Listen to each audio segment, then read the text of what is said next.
Time Tracker New Account Setup. Hi, in this video we're going to discuss the setup process for when you start a brand new account. Once you sign in, click on the Setup tab at the bottom, and that will take you into the setup area. It's a good idea to go to this area before you add any employees or customers, because some of these features will affect that adding process. This very beginning page is just a quick guide to reference everything that goes on in this area, and you can read over or use it as a reference later on after watching this video. So you're going to get one menu at the very top, the setup menu, and I'm going to go through all of these items in this menu in this video from top to bottom. So for the very first one, owner information, this is information you filled out when you started a new account. If any of this changes, you are welcome to change it. You can add in a logo, and there are some places throughout the software that will appear. You just add in a link to where the logo is located, and then it'll show up. Excuse me. The dates and titles section, we store up to 5 different dates on your employees. You get the ability to add what the title is on that date. So these are the default date titles, but you can change them to whatever fits your company need.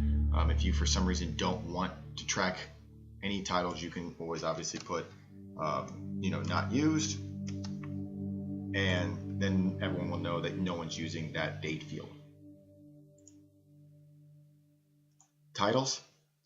These are the titles that appear across the top menus: employees, customers, my associations, and my groups. Again, you can change these, so if you would rather call this caregivers, then when you come back out to the main menu, everything will be referred to as caregivers instead of employees, if that fits your need better than the word employees.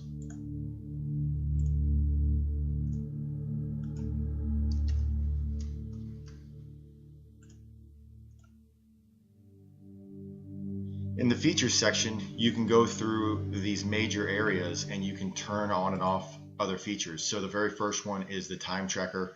Most of these were set up when you set up your company, but I'll speak about a few of them. Obviously time zone, if for some reason that changes, or if you'd like to change the default language. The main one that I want to discuss is service codes. This is a feature that we talk about in the time tracker video, and actually will have its own video specifically discussing it and why it's used. This is where you turn that off globally for your entire company. Under the e-schedules menu, again, you can turn off the few of the features that are specific for your scheduling. Our available shifts board, if you allow people to trade shifts or post shifts to the board. And then this is a company-wide ability to turn off e-schedule alerts, which is when the system sends out a text message and an email the day before telling the employee, hey, you work tomorrow at this time at this location. You can turn that on and off globally for the entire company here. Other features, these are all the other areas of the software that you get with it. Some of these will be turned off by default when you start a new account, and you can come in here and turn them on. It's as simple as just pressing the button, and now it's off. And what you'll see here is, I'll show you, if I go to the dashboard, I have a thing here that says Message Center and Applications and Logger. If I go back to Setup and I go to Other Features and I turn off the Message Center and Applications and Logger, then when I go back to the dashboard, they're now missing and they're not available.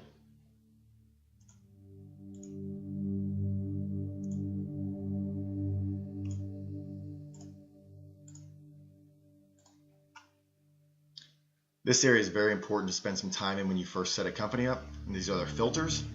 You get 3 different filters: division, types, and position. You can set these up for whatever you need. Obviously, a division is typically a very high-level filter, so you're not probably going to set up very many divisions for your company, depending on the size. But you can set it up. The default is main, and that will stay in the system forever. But then you can add new ones as you need. And you can always remove one out if that doesn't make sense anymore to your company. types is going to be the same way. Typically people will use this, and you can see these already in here. If you have, say, you want to split up by area, if it makes sense for your company to split up by area, or maybe this is split up by some sort of supervisor's name. However you want to split up your employees or your customers, this is just another way to do it. And then the final one is positions. This one is very important because this is going to assign your employees different titles. It's also going to give you the ability to control permissions. I'm not going to go into how the defaults work, but know that when you assign a position, you can actually set up some defaults as to what that position will be able to access when you create a new employee under that position. So this looks very complicated now, but we'll get into it with the video of permissions, where you can come through and set this all up so that you're able to get the functionality that you're expecting. Now the final area under setup is delete all. This is something that we don't discuss a lot because we don't feel it's very necessary, but if you do find it necessary and you need to do something along the lines of deleting an employee completely, this is the area that you can do it. So you simply select out the employee. It's going to find all of the records that are going to be deleted, again, across the entire database. And once you do this, it will be completely removed, and that employee is completely gone. So use it carefully, but if you for some reason have to remove somebody completely, either an employee or a customer, you can remove it completely. So that is it for the setup. Again, I advise you spend some time in here before you start to add employees or customers or do anything else. It's just a good idea to get everything quickly set up so that it's working the way you expect.